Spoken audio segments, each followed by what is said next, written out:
The first thing I saw was the gold seal thick cream envelope, stiff like it had money in its DNA. The second thing I saw was the line that mattered, notice of violation and eviction. And the third thing was the clock in my head starting to scream because it said I had 72 hours to get out of my own cabin. It showed up on a Tuesday afternoon when the weather wasn't rain, it was punishment.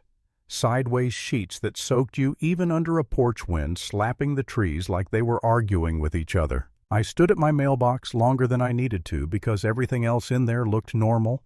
Faded coupons, soft-edged bills, junk mail that couldn't hurt you. This thing looked like it was designed to hurt. The seal read Silver Point Estates, Homeowners Association HOA, like a cough you can't get rid of. I hadn't even stepped inside before my stomach did that tight drop. The one where your body knows the punch is coming and your brain is still pretending it isn't. Inside was a letter that didn't waste a single syllable on being decent. My cabin was non-compliant, structurally unauthorized, and detrimental to surrounding property values. I had 72 hours to vacate, or they'd pursue all available remedies. Like I was a broken appliance they could return. That cabin isn't some weekend toy, it's Pine Haven Lake. 2 small bedrooms, a kitchen that always smells like coffee, and cedar pine floorboards my grandfather installed one plank at a time. Not fancy, not trendy, just real. It's the last thing my family has that hasn't been sold off, paved over, or turned into a premium experience. The letter was signed by Brenda Whitmore, president of the HOA. I'd seen her around town, perfect hair, perfect smile, the kind that says she's doing you a favor by noticing you. Her husband, Clay Whitmore, was the developer. The guy who built Silver Point Estates Glassstone, a private gate, and landscaping, so aggressive it looks like it has a budget meeting. I was still dripping on the floor when my phone rang. Caller ID Frank Dalton. Frank's 86 retired history teacher lived across the cove longer than Silver Point has existed as an idea. He didn't say hello. He said, "Tell me you got one too." "Yeah," I said. "Mine says 72 hours. He exhaled like he'd been holding it all day. They gave us 90 days. Upgrade to community standards or sell to Clay's company. Ruth's been crying since lunch. That's when the anger stopped being abstract. It stopped being, "wow, that's annoying," and turned into something sharper, because Frank and Ruth don't have money for designer siding or whatever nonsense Brenda thinks is moral superiority. "I'm not leaving," I said, mostly to convince myself. Frank's voice tightened. "They're calling my dock unauthorized construction." "The same dock you built 20 years before Brenda discovered the concept of lakes," I said. He made a sound like a laugh that didn't reach the surface. "They're doing it anyway." So I grabbed my keys and drove into town with my jaw-clenched windshield wipers working overtime like they were trying to erase reality. County Records Office. If someone's going to tell me I don't belong where my family's been since the Nixon era, I want to see the paperwork. At the counter was Sophia Reyes, the records clerk. She knew my mom went to school with her, the kind of person who remembers everything, even when she tries not to. When she saw me, she didn't smile. Not really. She just nodded like, "Yep, here we go." She led me into her office and closed the door. "They've been working on this for months," she said. Clay filed the boundary adjustment request back in February.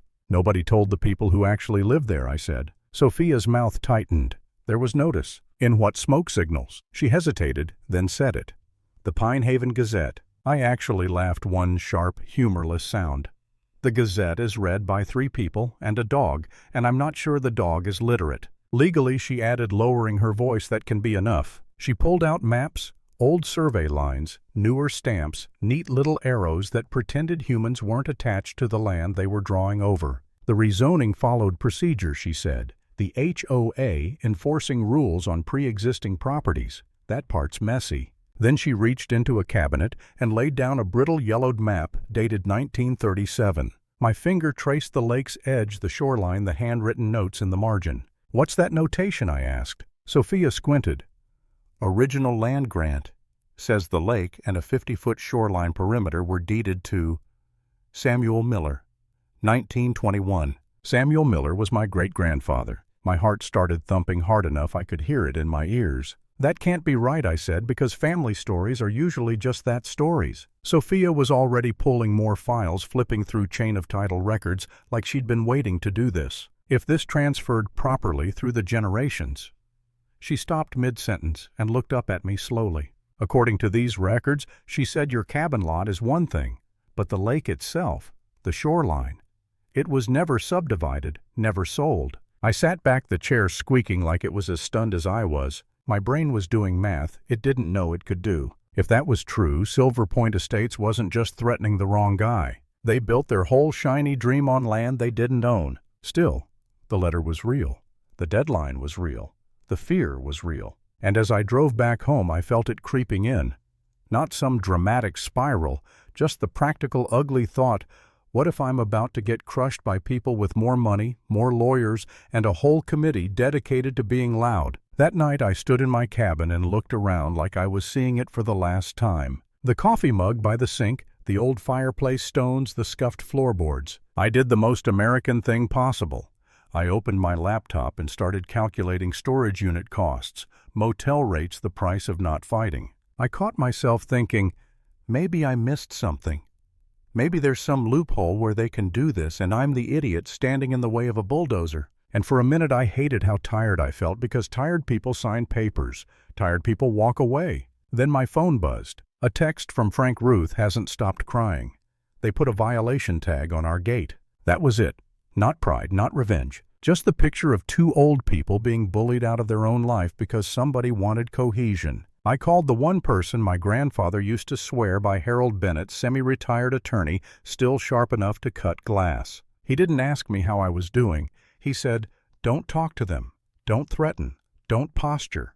Let them think you're scared while I verify the title." The next morning felt different. Same lake, same dock, same cheap coffee going cold in my hand. But now when I looked across the water, I didn't just see memories, I saw leverage. By noon, Silver Point was already performing wealth. Landscapers in matching shirts trimming hedges into shapes nobody asked for.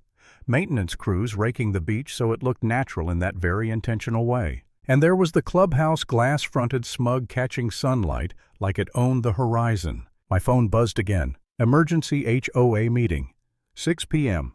Mandatory for all lakefront owners. I drove over in my old pickup and parked between a Porsche and something that looked like it required a finance degree to start. Inside, the clubhouse smelled like lemon cleaner and expensive discomfort. The chairs looked good and felt like a warning. Brenda Whitmore stood at the front in a cream-colored suit posture straight enough to be a threat. Clay stood beside her, scanning the room like a calculator wearing skin. Her eyes locked on me and she smiled like she'd just spotted a stain. "Mr. Miller," she said, sweet enough to rot teeth, "I'm surprised to see you here.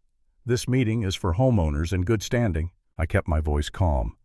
"Your letter says my property is part of Silver Point now, so I figured I should stay informed." A few conversations died mid-sentence. Brenda's smile tightened. "Your structure is in violation. You have until tomorrow evening to vacate." "Yeah," I said, "about that. I've been reviewing historical records with my attorney." Clay's head snapped toward us. "Attorney, over a compliance issue." "Land doesn't stay simple just because you want it to," I said, and walked past them like my boots belonged on their polished floor. Brenda launched into her speech standards: cohesion, protecting investments, eliminating inconsistencies. It was all corporate frosting over the same message: conform or disappear. Afterward, she caught me near the exit, voice low and urgent. "Let's be practical," she said. "Clay is prepared to offer 20% above market value. No eviction record. Clean break. You could move somewhere. Modern." This is the part where most people fold. I didn't. "I'm not selling," I said. Her jaw flexed. "You're sitting on land that will be worth a fortune once properly developed." "Interesting," I said, letting the word hang.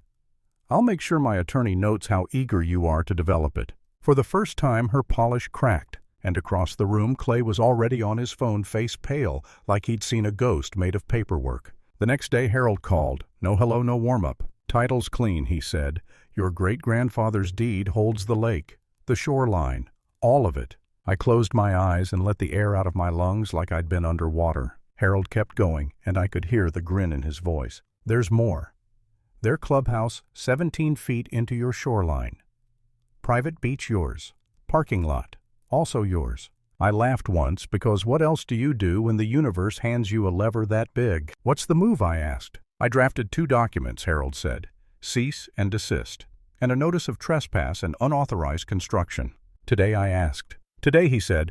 "I'll pick you up at 4:15. At exactly 4:15, his old sedan rolled up and he stepped out in a suit that looked older than Silver Point's whole identity. When we got to the clubhouse, a handful of cabin owners were outside Frank and Ruth, a couple others standing quiet, trying not to look hopeful. Inside, the HOA board was seated, Brenda presiding, Clay beside her, both of them wearing the confidence of people who thought the math was settled. "This is a closed meeting," Brenda snapped as we entered. Harold smiled politely like he'd been trained for this since birth. "5 minutes of your time." Reluctantly, she nodded, and I set the first document on the table. Harold spoke evenly. "This formally challenges the eviction. Your HOA lacks jurisdiction over my client's property." Clay skimmed it, and his face changed line by line like someone dimming a light. Then I placed the second document down. "And this," Harold said, tapping it once, "is a notice of trespass and unauthorized construction. Your building, its facilities, and your parking lot have been constructed on privately owned land." Silence dropped hard. Brenda turned to Clay like he could fix it with a smile. Clay swallowed. "There appears to be a discrepancy in the original boundary assumptions." Brenda slammed her hand on the table. "This is absurd." Harold didn't raise his voice. He didn't need to. "From a legal perspective, it's airtight." Brenda's eyes snapped to me full. Karen now, anger, disbelief, that offended look people get when reality refuses to obey them. "This is blackmail," she hissed. I leaned forward just enough to make her feel it. "No," I said. "You tried to evict me from my home." I let the words land slow and clean. "Turns out you've been standing on mine." Her mouth opened like something rehearsed was trying to come out, and nothing did. Clay stared at the papers like they were a trapdoor, because for once they were. And right there in that moment, Brenda Whitmore's power didn't explode. It just vanished like a light switched off. Lesson: when someone tries to rush you out, slow down and check the map.